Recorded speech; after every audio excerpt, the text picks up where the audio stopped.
আসসালামু আলাইকুম। আজ আমরা মানব ইতিহাসের সবচেয়ে ভয়ঙ্কর, রহস্যময় এবং অলৌকিক একটি অধ্যায় নিয়ে আলোচনা করব, যার সত্যতা স্বয়ং মহান আল্লাহ তাআলা পবিত্র কুরআনে এবং বিশ্বনবী হযরত মুহাম্মদ সাল্লাল্লাহু আলাইহি সাল্লাম তার সহিহ হাদিসে নিশ্চিত করেছেন।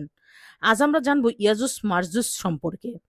ইন্টারনেটে এদের নিয়ে অনেক কাল্পনিক গল্প আর মিথ্যা তথ্য ছড়ানো আছে, কিন্তু আজ এই ভিডিওতে আমরা কোনো মন গড়া কথা বলবো না। সম্পূর্ণ কুরআন ও সহিহ হাদিসের রেফারেন্স দিয়ে প্রতিটি সত্য উন্মোচন করব। তাই এক মুহূর্তের জন্য ভিডিওটি না টেনে শেষ পর্যন্ত মনোযোগ দিয়ে শুনুন।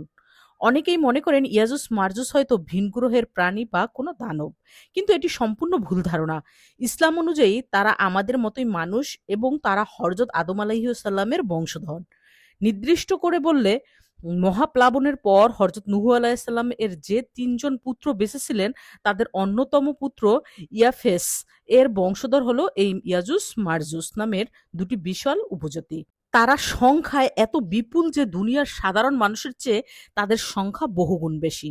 সহিহ বুখারী শরীফের একটি দীর্ঘ হাদিসে এসেছে, কিয়ামতের দিন আল্লাহ তাআলা যখন আদম আলাইহিস সালামকে বলবেন জাহান্নামীদের আলাদা করতে, তখন প্রতি ১০০০ জনের মধ্যে ৯৯৯ জনই হবে ইয়াজুজ মারজুজ সম্প্রদায়ের।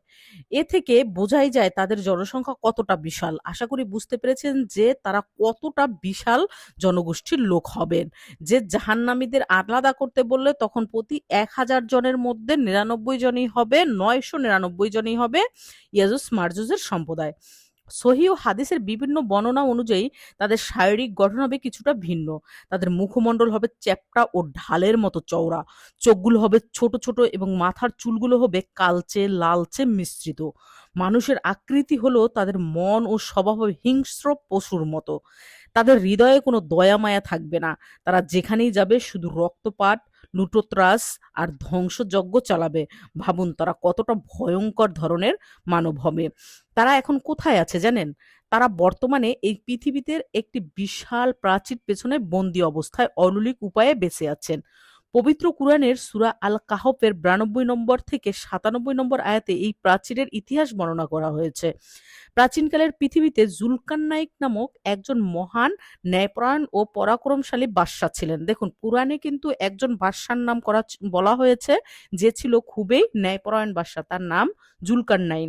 তখনকার সময়ে কিন্তু একে বন্দী করা হয়েছিল, এই ইয়াজুজ মারজুজদেরকে। যাই হোক, বলি আপনাদেরকে কিভাবে কি হয়েছিল। এই জুলকারনাইন যখন পৃথিবীর উত্তর পূর্ব অঞ্চল ভ্রমণ করছিলেন, তিনি কিন্তু পৃথিবীর সব জায়গায় ভ্রমণ করতেন। তখন তিনি যখন পৃথিবীর উত্তর পূর্ব অঞ্চলে ভ্রমণ করছিলেন, তখন পাহাড়ের মধ্যবর্তী অঞ্চলের আদিবাসীরা তার কাছে এসে ইয়াজুজ মারজুজের চরম অত্যাচার, হত্যা ও লুটপাটের বিরুদ্ধে অভিযোগ করে। তারা বাদশাকে অনুরোধ করে যে তাদের মাঝে একটি প্রাচীর তৈরি করে দেওয়া হোক।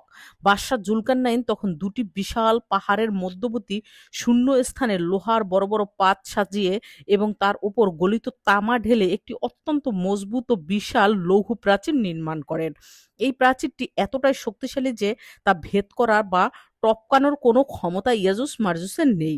বর্তমানে তারা, এখন প্রশ্ন হতে পারে যে বর্তমানে তারা কোথায় আছে বা কিভাবেই বা বেঁচে আছে একটা বন্দি শালায়, যে তাদেরকে আলাদা করে দেওয়া হলো, এখন তারা কিভাবে তাহলে সেই জায়গার মধ্যে বেঁচে আছে। সহিহ তিরমিজির হাদিস নাম্বার ৩১৯১তে এবং ইবনে মাজাহর বিশুদ্ধ বর্ণনায় এসেছে, ইয়াজুজ মারজুরা প্রতিদিন সকাল থেকে শুরু করে সেই প্রাচীরটি কাটার বা খুঁড়ার কাজ করে, কিন্তু তারা কিছুতেই সেটা কাটতে পারে না। সারাদিন কঠিন পরিশ্রমের পর যখন প্রাচীরটি প্রায় ভেঙে ফেলার কাছাকাছি পৌঁছায় এবং অপর প্রান্তে আলো দেখা যায়, তখন তাদের নেতা বলে, আজকের মতো কাজ রেখে দাও, বাকিটা আগামীকাল এসে খুঁড়বে। কিন্তু তারা ইনশাআল্লাহ, মানে যদি আল্লাহ চান, বলেন না। ফলে তারা চলে যাওয়ার পর আল্লাহ তাআলা রাতারাতি প্রাচীরটি আগের চেয়েও বেশি শক্ত ও মজবুত করে দেন। পরদিন এসে তারা দেখে প্রাচীরটি আগের মতোই অক্ষত আছে।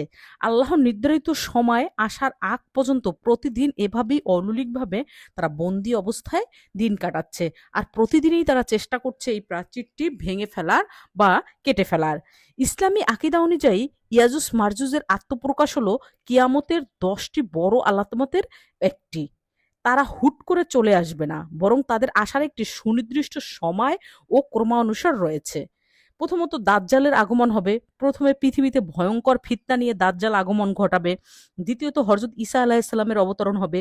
এরপর আল্লাহ তাআলার নির্দেশে আকাশ থেকে হযরত ঈসা আলাইহিস সালাম অবতরণিত হবেন এবং তিনি দাজ্জালকে হত্যা করবেন। দাজ্জালের বধের পরেই মুসলমানরা যখন হযরত ঈসা আলাইহিস সালামের নেতৃত্বে একটি শান্তিময় সমাজ গঠন করবে, ঠিক তখনই আল্লাহর হুকুমে ইয়াজুজ মাজুজের প্রাচীর ভেঙে যাবে। পবিত্র কুরআনে বলা হয়েছে সূরা আল আনবিয়া আয়াত নম্বর ৯৬-তে, এমনকি যখন ইয়াজুজ ও মাজুজের প্রাচীর খুলে দেওয়া হবে তখন তারা প্রতিটি উচ্চ ভূমি মানে পাহাড় পর্বত থেকে দলে দলে দ্রুত ছুটে আসবে পৃথিবীর দিকে। ভাবুন কতটা ভয়ঙ্কর ভাবে তারা দল নিয়ে চলে আসবে। সহিহ মুসলিমের হাদিস নাম্বার 2937-এর দীর্ঘ বিস্তারিত বর্ণনায় এসেছে, তারা যখন প্রাচীর ভেঙে বের হবে তখন তাদের স্রোত ও গতি এত তীব্র হবে যে দূর থেকে মনে হবে পাহাড়ের ঢাল বেয়ে সমুদ্রের ঢেউ নেমে আসছে। তারা চলতে চলতে যখন ফিলিস্তিনের তিবারিয়া নামক সাগরের পাশ দিয়ে যাবে তখন তাদের প্রথম দলটি সেই সাগরের সমস্ত পানি পান করে এক ফোঁটাও অবশিষ্ট রাখবেন না। তাদের পেছনের দলটি যখন সেই স্থানে পৌঁছাবে তখন তারা শুকনো মাটি দেখে আফসোস করে বলবে, এখানে কি কোনো এক সময় পানি ছিল? অর্থাৎ তারা পৃথিবীর সমস্ত পানির উৎস, ফসল ও খাদ্য সম্পদ নিমিষেই ধ্বংস করে ফেলবে। সুবহানাল্লাহ, ভাবুন যে আল্লাহ কতটা ক্ষমতাশীল এবং তাদেরকেও কতটা ক্ষমতা দিয়ে রাখবে। তাদের ভয়ঙ্কর হিংস্রতা ও বিপুল সংখ্যার সামনে দাঁড়ানোর মতো শক্তি পৃথিবীর কোনো সেনাবাহিনীর থাকবে না। তখন আল্লাহ তাআলা স্বয়ং হযরত ঈসা আলাইহিস সালামের কাছে ওহী পাঠিয়ে বলবেন, আমি আমার এমন এক সৃষ্টিকে মানে ইয়াজুজ মাজুজের কথা বলবেন মুক্ত করেছি যাদের সাথে যুদ্ধ করার ক্ষমতা পৃথিবীর কারো নেই। অতএব আপনি আমার মুমিন বান্দাদের নিয়ে নিরাপদে তুর পাহাড়ে আশ্রয় নিন। হযরত ঈসা আলাইহিস সালাম মুসলমানদের নিয়ে তুর পাহাড়ের অবরুদ্ধ হয়ে পড়বেন এবং সেখানে ভয়াবহ খাদ্য সংকট দেখা দেবে। পৃথিবীর বুকে সমস্ত মানুষকে হত্যা ও ধ্বংস করার পর ইয়াজুজ মাজুজরা চরম অহংকারে লিপ্ত হবে। তারা বলবে, আমরা জমিনের সবাইকে শেষ করেছি, এবার আকাশের অধিবাসীদের শেষ করব। এই বলে তারা আকাশের দিকে তীর ছুড়বে। আল্লাহ তাদের পরীক্ষা করার জন্য এবং তাদের বিভ্রান্তি বাড়ানোর জন্য সেই তীরগুলোকে অউলিকভাবে রক্তমাখা অবস্থায় মাটিতে ফেরত পাঠাবে। তা দেখে তারা মূর্খের মতো ভাববে যে তারা আকাশকেও বিজয় করেছে। নাউজুবিল্লাহ। যখন তাদের এই জুলুম ও অহংকার চরম সীমায় পৌঁছবে তখন তুর পাহাড়ের অবরুদ্ধ হযরত ঈসা আলাইহিস সালাম এবং মুমিন বান্দারা অত্যন্ত কাতর হয়ে আল্লাহর দরবারে এই ভয়ঙ্কর জাতির ধ্বংসের জন্য প্রার্থনা করবেন। আল্লাহ তাআলা তার প্রিয় বান্দাদের দোয়া কবুল করবেন। আল্লাহ তাআলা ইয়াজুজ মাজুজদের ঘাড়ে নাগাফ নামক এক প্রকার মহামারীর সৃষ্টিকারী পোকা বা কৃমি পাঠাবেন। এই পোকার আক্রমণে এক রাতের মধ্যে কোটি কোটি ইয়াজুজ মাজুজ একটি মাত্র প্রাণীর মতো একসাথে ছটফট করতে মারা যাবে। পরদিন সকালে পুরো পৃথিবীতে তাদের একটি প্রাণীও আর জীবিত থাকবে না। তাদের মৃত্যুর পর কোটি কোটি লাশের পছন ধরবে এবং পুরো পৃথিবী ভয়ঙ্কর দুর্গন্ধে বসবাসের অযোগ্য হয়ে পড়বে। তখন হযরত ঈসা আলাইহিস সালাম আবারও আল্লাহর কাছে দোয়া করবেন। আল্লাহ তাআলা উটের গলার মতো লম্বা আকৃতির বিশেষ কিছু পাখি পাঠাবেন যা তাদের লাশগুলোকে বহন করে সাগরে ফেলে দেবে। এরপর আল্লাহ তাআলা এমন এক মুষলধারে বৃষ্টি বর্ষণ করবেন যা পুরো পৃথিবীকে ধুয়ে মুছে আনায়নের মতো পরিষ্কার ও পবিত্র করে দেবে এবং এরপর পৃথিবীর দীর্ঘদিনের জন্য এক অভূতপূর্ব শান্তি, বরকতময় সমৃদ্ধি নেমে আসবে। মানুষ এত শান্তিতে থাকবে যে হিংস্র পশুরাও মানুষের কোনো ক্ষতি করবে না। সম্মানিত দর্শক, ইয়াজুজ মাজুজের এই ঘটনার কোনো রূপকথার গল্প বা কাল্পনিক গল্প নয়, এটি কিয়ামতের পূর্ব মুহূর্তের এক অলক্ষণীয় বাস্তব সত্য। আল্লাহ তাআলা আমাদের কিয়ামতের এই ভয়াবহ ফিতনাগুলো থেকে ঈমানের সাথে রক্ষা করুক, আমিন। আশা করি আপনারা ইয়াজুজ মাজুজ সম্পর্কে সম্পূর্ণ ভুল ধারণা থেকে আজ বেরিয়ে আসবেন এবং সত্যটি উন্মোচন করবেন। আমি আশা করব যে এই ভিডিওটি যদি আপনাদের ভালো লাগে অবশ্যই বন্ধু-বান্ধব, আত্মীয়-স্বজনের সাথে শেয়ার করে তাদেরকে আসল সত্য জানার সুযোগ করে দেবেন।